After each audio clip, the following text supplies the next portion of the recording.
தலைவரோட கூலி படத்தோட ஆடி லான்ச் அப்படிங்கிறது இப்போ சிறப்பாக போயிட்டு இருக்கு. அந்த ஒரு ஆடி லான்ச்சில் நம்ம சத்யராஜ் அவர்கள் ஒரு கலகலப்பான ஒரு ஸ்பீச் வந்து கொடுத்து முடிச்சிருக்காரு. அவர் என்ன ஸ்பீச் கொடுத்தாரு, எப்படி வந்து மக்கள் எல்லாமே வந்து சிரிக்க வச்சாரு அப்படிங்கிறத நான் உங்களுக்கு ஷார்ட் அண்ட் ஸ்வீட்டாக வந்து தான் இந்த ஒரு வீடியோ வந்து சொல்ல போகிறேன். ஸோ இவர் வந்து ஃபஸ்ட்டு மேடையில் வந்து ஏறும்போது என்ன சொன்னார் அப்படின்னா, நான் ரஜினிகாந்த் அவர்களோட சேர்ந்து ஒரு 7 படங்கள் கிட்டக்க பண்ணியிருப்பேன். ஆனால் எல்லா படங்கள்லையுமே நான் வந்து நெகட்டிவ் ரோல் தான் அவர் கூட வந்து பண்ணியிருக்கேன்.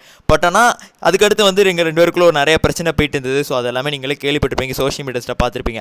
அதுக்கடுத்து ரொம்ப நாள் கழிச்சு லோகேஷோட தயவுல தான் இப்போ நான் அவர் கூட சேர்ந்து ஒரு பாசிட்டிவ் ரோல், ஒரு நண்பன்கிற ஒரு ரோலில் பண்ண போகிறேன் அந்த மாதிரி வந்து சொல்லியிருக்காரு. ஸோ அது மட்டும் இல்லாமல் ரஜினிகாந்த் அவர்களை பற்றி ஒரு சூப்பரான விஷயம் சொல்லியிருக்காரு.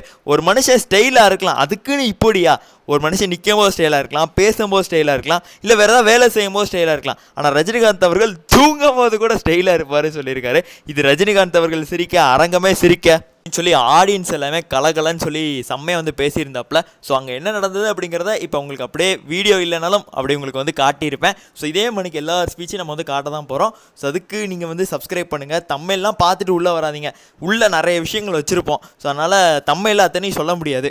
சரியா? அடுத்த வீடியோ வியூஸுக்கு சப்ஸ்கிரைப் பண்ணுங்கள். நன்றி, வணக்கம்.